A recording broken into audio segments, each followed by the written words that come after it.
Hey, what's up everyone, Technic here. So, in this video I'm going to teach you about the differences between the custom firmwares of the PS Vita and the PS TV in some cases.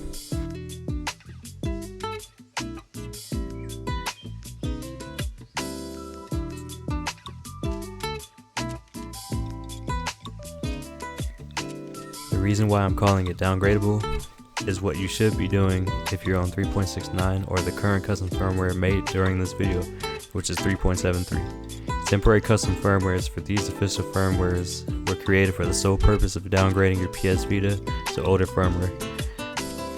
A lot of plugins and apps aren't made for the new temporary custom firmware, and I strongly recommend you downgrade to the firmwares that I'll talk about next. And don't worry, the tutorials are coming soon for all this. As you can see, this PS Vita is on 3.70, so between 3.69 and 3.70, you have to use Trinity Custom Firmware to run unsigned code afterwards.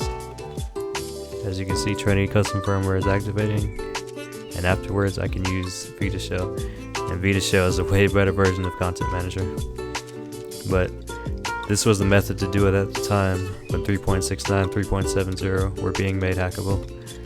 But again, because this is on 3.70, I'd rather just downgrade it.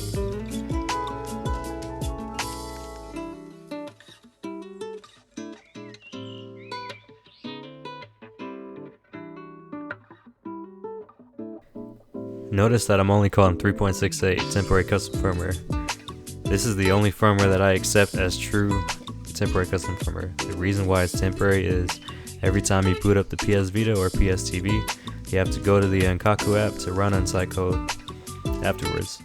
3.65 and 3.60 are also capable of doing this as well, but you might as well go to Enzo Permanent Custom Firmware if that's the case. Temporary custom firmware is a preference really, as a lot of people out there don't want to permanently change the coding in their Vita, which is completely understandable.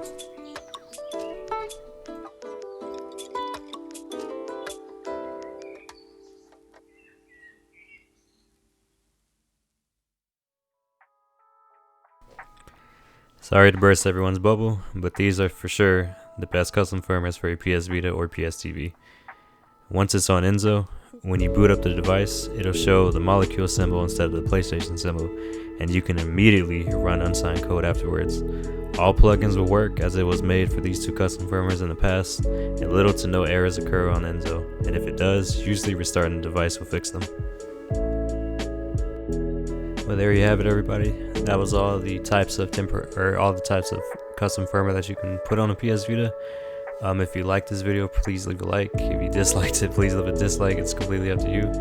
I'm gonna start making these videos for my YouTube channel, and I post these videos up in a PS Vita hacking group on Facebook, which I will leave in the description of this video in case you want to join a pretty good PS Vita community. In my opinion, I've made a whole bunch of friends in it already, so I hope you like this video, and I'll see you on the next one.